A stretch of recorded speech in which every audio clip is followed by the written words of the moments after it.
One of the greatest things about Favreau and Filoni is exactly their love for Star Wars Legends and all of the original visions by George Lucas, and how they're really about to make that all currently canon under Disney, and how it's going to work in hand with shows out there like Mando 3 and 4, the Ahsoka show, and a lot more on the horizon as well. And that really is something very important to hardcore fans, so to speak. This is Mike Zero. Make sure to subscribe if you're new to the channel for future Star Wars updates. Also, by the way guys, make sure to drop a thumbs up on this video to support the channel. I thank you all so very much for the kind support. It is greatly appreciated. Now, one thing about the new universe between Favreau and Filoni is that they really are trying to do everything in their power to giving Star Wars fans the hopes and dreams, essentially, and making those into a reality.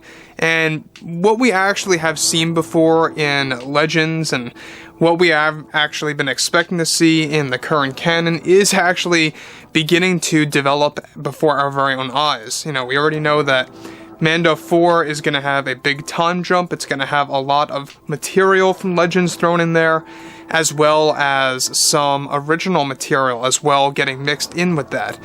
But that brings us to what's been going on between Favreau and Filoni on creating a very big piece in the Star Wars canon. And a lot of it has to do with the character of Luke Skywalker and some other fan favorite characters that we will be tapping into.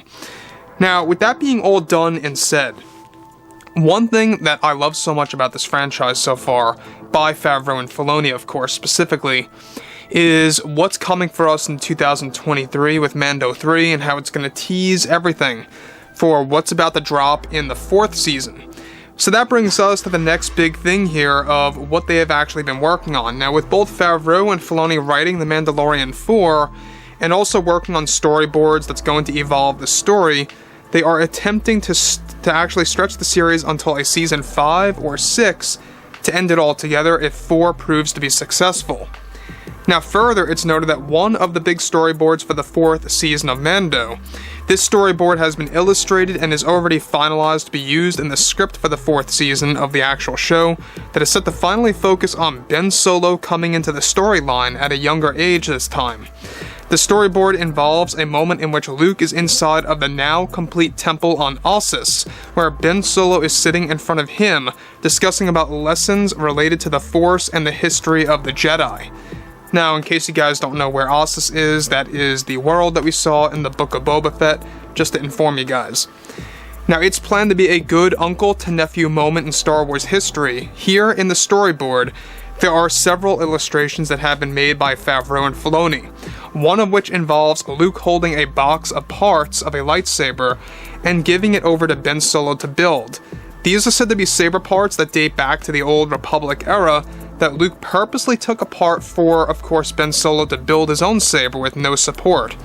The scene then progresses to a point in which there are floating pieces of the saber around both Ben and Luke, as Ben is using the Force as he slowly assembles his own lightsaber and puts it in a blue kyber crystal. So let me just stop right here for 1 second before I get to the next piece.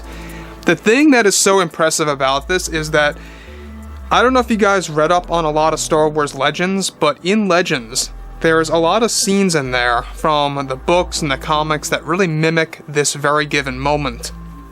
And what I like about this is how they are making a canon that Ben Solo's saber and the parts of it all date all the way back to the old Republic era.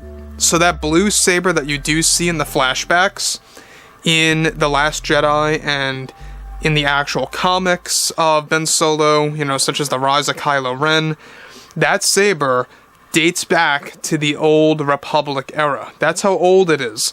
And there's something very deep within that saber when he actually touches it and connects with it. Now, the thing about this too that I like is the fact that they are also focusing on Luke taking the saber apart and showing Ben Solo what to do in order to make a saber, to see if he can do it actually on his own. And that is, believe it or not, one of the greatest training methods in Star Wars when it comes to Jedi.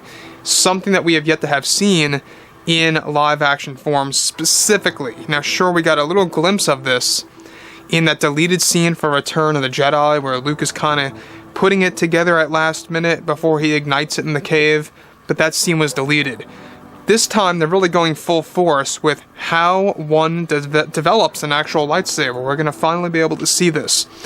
So, the next thing that Favreau and Filoni are doing that I think is very exciting here is this is said to be the moment Ben Solo creates a saber in front of Luke for the first time. Now, Ben appears to be almost a teenager at this point in time, since Mando 4 is said to have a massive time jump in comparison to Mando 3. Both John and Dave are looking to getting a couple of actors together to choose from who will play Ben Solo, and surprisingly, Finn Wolfhard is one of them. There are said to be 6 choices of young actors that John and Dave are going to choose from, and that they have until the summer of next year to decide on all of that. So let's just make things clear before I get to the next segment here, is that they have 6 young actors that are in the lineup to become the young version of Ben Solo. One of which is Finn Wolfhard from the Stranger Things series, from Ghostbusters Afterlife, and a handful of other projects out there.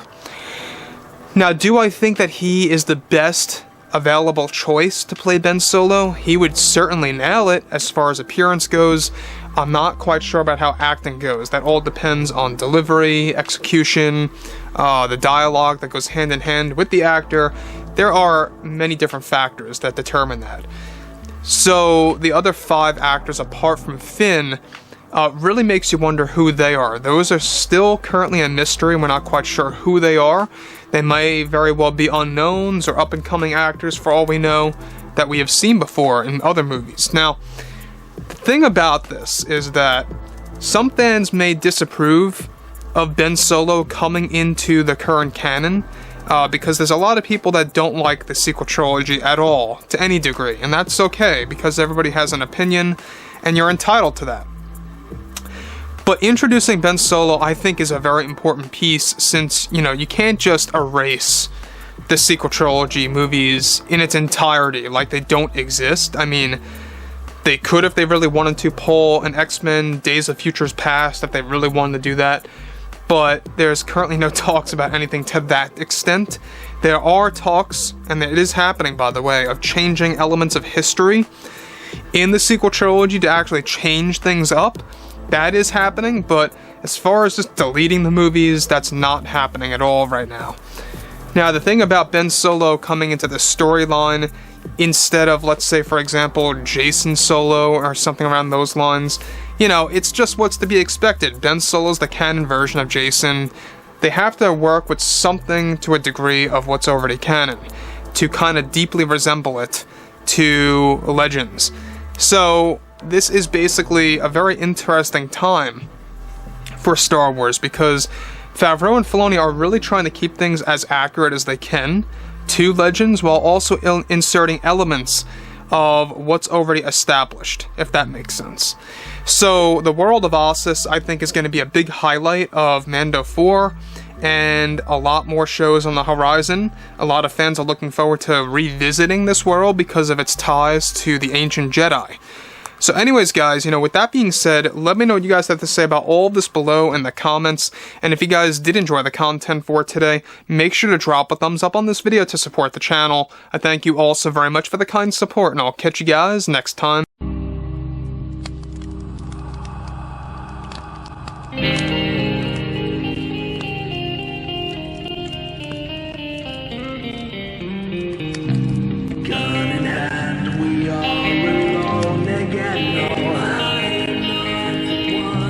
Night to moon, we hear them moans again.